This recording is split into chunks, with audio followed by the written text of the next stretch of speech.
Par contre, quand il faut empêcher un texte raciste du RN de passer, comme ça s'est passé la semaine dernière dans la niche parlementaire du Rassemblement national, avec un texte qui visait à dénoncer les accords de 68 avec l'Algérie, donc qui vise encore une fois à faire de l'algérophobie et à faire monter la haine avec l'Algérie. L'Assemblée nationale a adopté... Joie affichée sur les bancs de l'extrême droite. L'Assemblée a dénoncé l'accord de 1968. Et je rappelle que lorsqu'on regarde les votes sur un an de tous les groupes politiques, ceux qui votent le plus souvent avec le Rassemblement national et vice-versa, eh bien, c'est 75% des votes, c'est les macronistes et le RN qui le plus souvent votent ensemble pour essayer de repousser toute mesure de justice sociale.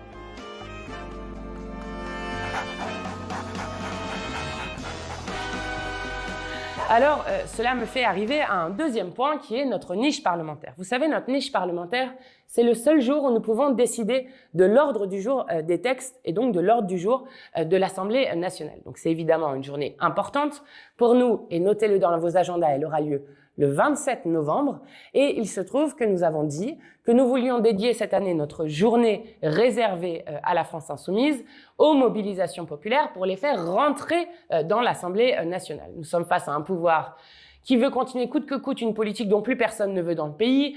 qui agit de manière de plus en plus autoritaire et qui garde au pouvoir un gouvernement qui est illégitime au vu du résultat des urnes et qui refuse toujours de respecter la souveraineté du peuple. Donc il nous semble particulièrement important que les mobilisations du peuple rentrent directement dans l'Assemblée et que nous emportions ainsi des victoires. Alors lors de cette niche parlementaire du 27 novembre qu'il faudra suivre avec attention, nous aurons en premier texte un texte qui est une résolution, donc qui demande au gouvernement de faire des choses, donc c'est un signal qu'envoie l'Assemblée nationale sur Gaza et sur le peuple palestinien qui permettra de faire rentrer les paroles et les revendications du peuple de France qui, aux côtés des peuples du monde depuis plus de 2 ans, portent des mobilisations pour soutenir le peuple palestinien. C'est très important de le faire, même s'il y a le cessez-le-feu, d'abord parce que le cessez-le-feu est extrêmement fragile et le secrétaire général de l'ONU s'en est ému encore en début de semaine, avec plus de 80 violations du cessez-le-feu qui ont été observées de la part de Netanyahou, et notamment une frappe qui a eu lieu la semaine dernière absolument horrible, où plus de 100 personnes ont été tuées dans cette frappe, dont près de 50 enfants, et encore ce lundi, des images effroyables de missiles détruisant les derniers bâtiments debout dans l'est de Gaza, des armes si destructrices qu'on dirait, je cite, des petites bombes nucléaires. Peut-être avez-vous vu cette image qui est absolument terrible. Donc d'abord, le cessez-le-feu n'est pas respecté. Je rappelle d'ailleurs que le cessez-le-feu n'est pas respecté non plus au Liban. Mais en plus de cela, il y a de la part du gouvernement israélien de plus en plus de mots qui répètent que comme il n'y a plus d'otages vivants à Gaza, eh bien maintenant il n'y a plus aucune limite pour l'armée israélienne pour agir contre le peuple palestinien et continuer le génocide et le nettoyage ethnique. C'est ce qu'on voit d'ailleurs en Cisjordanie, où il y a 2 semaines, la Knesset a voté en faveur de 2 lois pour l'annexion totale de la Cisjordanie, c'est-à-dire la colonisation totale, en violation totale du droit international. Et vous avez ce lundi la Commission de sécurité nationale du Parlement israélien, de la Knesset, qui a voté cette fois-ci en faveur d'une proposition de loi qui n'en est qu'à son début, mais qui est évidemment extrêmement grave, pour instaurer la peine de mort obligatoire pour les auteurs d'attaques terroristes, celle qui a porté le texte expliquant qu'il n'existait pas de terroristes juifs et que, évidemment, ça ne s'appliquait qu'aux Palestiniens, et ce, alors que, je le rappelle, à Gaza ont été rendus des corps par Israël de prisonniers palestiniens qui sont tellement mutilés, qui ont été tellement torturés que 45 d'entre eux n'ont pas pu être identifiés avec des marques de torture absolument affreuses et là aussi contraires au droit international. Donc la France doit faire respecter le droit international, c'est ce que nous demandons avec cette résolution, notamment les mandats d'arrêt de la Cour pénale internationale contre Netanyahou. Elle doit décréter de sanctions contre les violations du droit international, décréter un embargo sur les armes, ce que la France refuse toujours de faire avec le Cornu qui ne cesse de me traiter de menteuse lorsque je pointe le fait qu'il y a à la fois des composants et des armes françaises qui sont utilisées et qui ont été utilisées notamment à Gaza, avec des mobilisations citoyennes et des dockers, par exemple, pour empêcher ces livraisons d'armes d'arriver. Et puis, pour redire que la France doit rejoindre le groupe de La Haye, vous savez, ces pays autour de l'Afrique du Sud qui se sont réunis pour dire qu'elles étaient là à la fois pour défendre le droit international et pour faire appliquer des sanctions contre Israël. Voilà ce que la France devrait faire et ce que nous porterons dans cette première résolution.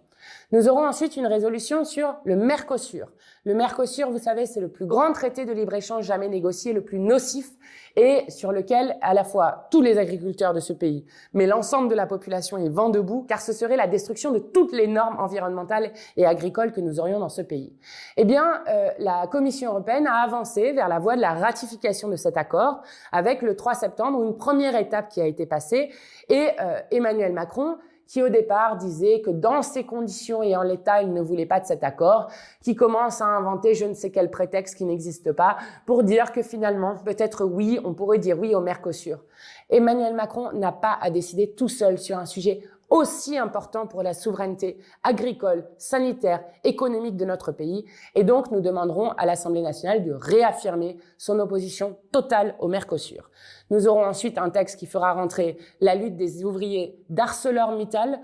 dans l'hémicycle avec la demande de nationalisation d'ArcelorMittal. Nous ferons entrer ensuite les voix qui se sont exprimées cet été, les plus de 2 millions de citoyens et citoyennes qui se sont mobilisés contre la loi Duplon et notamment contre la réintroduction d'un pesticide qu'on appelle l'acétamipride qui aurait fait exploser le nombre de cancers, réaffirmant ainsi que les cancers sont des maladies politiques, eh bien nous ferons entrer ces voix-là par l'abrogation totale de la loi Duplon qui promeut l'agrobusiness, l'accaparement à la fois des terres et de la ressource en eau. Et donc nous nous battrons pour l'abrogation totale de cette loi. Nous aurons ensuite en 5e texte, un texte sur la gratuité des parkings d'hôpitaux pour mettre fin à ce scandale où 3/4 aujourd'hui des parkings d'hôpitaux sont des parkings d'hôpitaux payants avec des personnes qui, par exemple, doivent se rendre pour leur enfant malade à l'hôpital qui payent jusqu'à 200 € par mois pour pouvoir juste se garer et accompagner leur enfant, parfois pour accompagner un proche. Bref, il faut mettre fin à ce scandale avec une gratuité totale.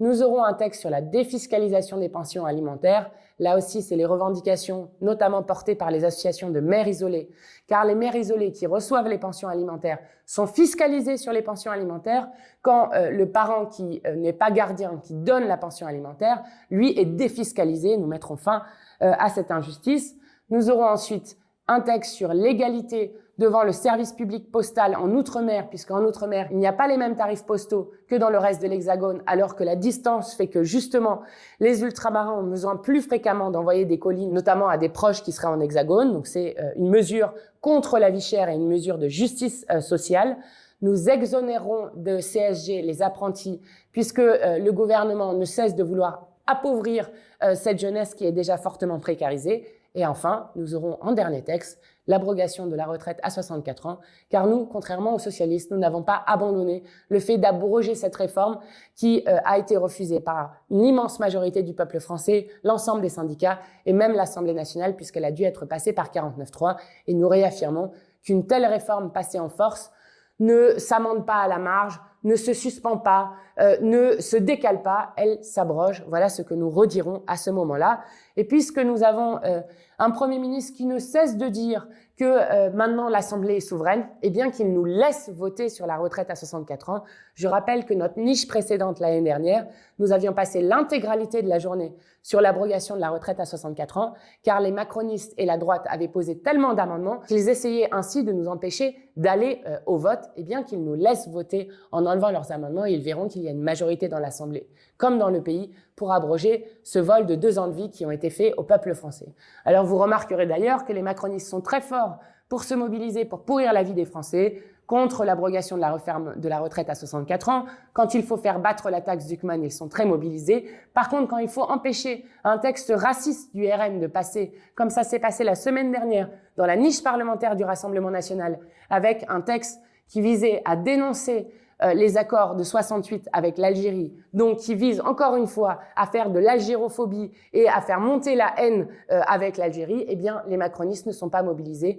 et laissent ainsi passer un texte qui est certes symbolique puisque c'est une résolution là aussi qui demande au gouvernement de faire quelque chose, mais qui montre que les macronistes ne se mobilisent que pour pourrir la vie des gens et jamais pour empêcher des pires textes de passer. C'est donc la première fois que le Rassemblement national réussit à faire passer un texte et on dira bravo aux macronistes qui leur ont permis d'être aujourd'hui 142 dans l'hémicycle et qui leur permettent maintenant de faire passer des textes. Et je rappelle que lorsqu'on regarde les votes sur un an de tous les groupes politiques, ceux qui votent le plus souvent avec le Rassemblement national et vice-versa, eh bien, c'est 75% des votes, c'est les macronistes et le RN qui le plus souvent votent ensemble pour essayer de repousser toute mesure de justice sociale.